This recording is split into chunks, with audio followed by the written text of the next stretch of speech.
সুতরাং যখন জুলুমের বিরুদ্ধে প্রতিবাদ হচ্ছে, মাজলুমকে মারা হচ্ছে, পেটানো হচ্ছে, ধর্ষণ করা হচ্ছে, তখন স্লোগান নিয়ে পড়ে থাকা ইনসাফ নয়। দ্বিতীয় যে বিষয়টি আমাদের বুঝতে হবে তা হলো সমস্যার মূল কারণ চিনতে হবে। আজ অনেকের মুখেই প্রশ্ন শোনা যাচ্ছে, কেন ন্যায্য দাবির আন্দোলনের বিরুদ্ধে এভাবে গুন্ডা লেলিয়ে দেওয়া হলো? এই প্রশ্নের জবাব হলো, আপনার দাবি ন্যায্য কি অন্যায্য তা নিয়ে তো আওয়ামী পিশাচদের মাথা ব্যথা নেই। আপনি কোটা সংস্কারের দাবি করলেও আপনাকে মারা হচ্ছে, আপনি নিরাপদ সড়কের দাবি করলেও আপনাকে মারা হচ্ছে।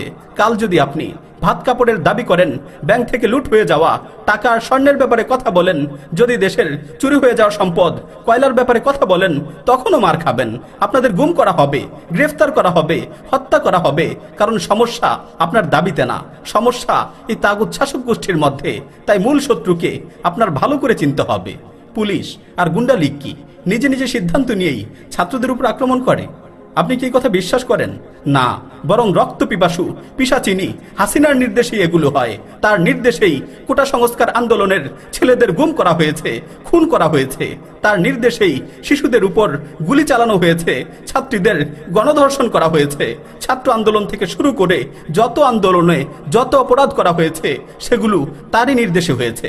সুতরাং এই তাগুত হাসিনাকে মাননীয় ডেকে ডেকে কোনো সমাধান আসবে না। খুনি শাহজাহান আত্মবিশ্বাসের সাথে হাসতে পারে, কারণ সে জানে হাসিনা তাকে নিরাপত্তা দিবে। পুলিশ আর গুন্ডা লীগ নির্বিচারে কুকুরের মতো ছাত্রছাত্রীদের উপর ঝাঁপিয়ে পড়ে এই পিশাচিনী হাসিনার নির্দেশেই। সুতরাং যতক্ষণ আপনার স্লোগান, আপনার নিশানা এই তাগুত হাসিনার দিকে না হচ্ছে, ততক্ষণ পরিবর্তনের কোনো আশা করাও উচিত না।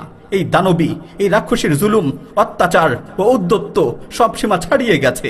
উগ্র হিন্দুত্ববাদীদের সমর্থন পেয়ে সে নিজেকে সর্বে সর্বা মনে করছে। আর এ কারণেই যে কোনো আন্দোলনকে সে এভাবে দমন করতে চাচ্ছে। এভাবে সে মানুষকে গুম, খুন ও হত্যা নির্যাতন করছে। যতক্ষণ পর্যন্ত এই তাগুতের পতন না হবে, ততক্ষণ পর্যন্ত ক্ষুদ্র থেকে ক্ষুদ্র দাবিও পূরণ হবে না। তুচ্ছ থেকে তুচ্ছ অধিকারও আপনি বুঝে পাবেন না। তাই আজ হোক অথবা কাল তাগুত হাসিনার পতন ঘটতেই হবে, ঘটাতেই হবে। তা না হলে কোনো মুক্তি, কোনো শান্তি, কোনো অধিকার, কোনো দাবি আদায় সম্ভব না।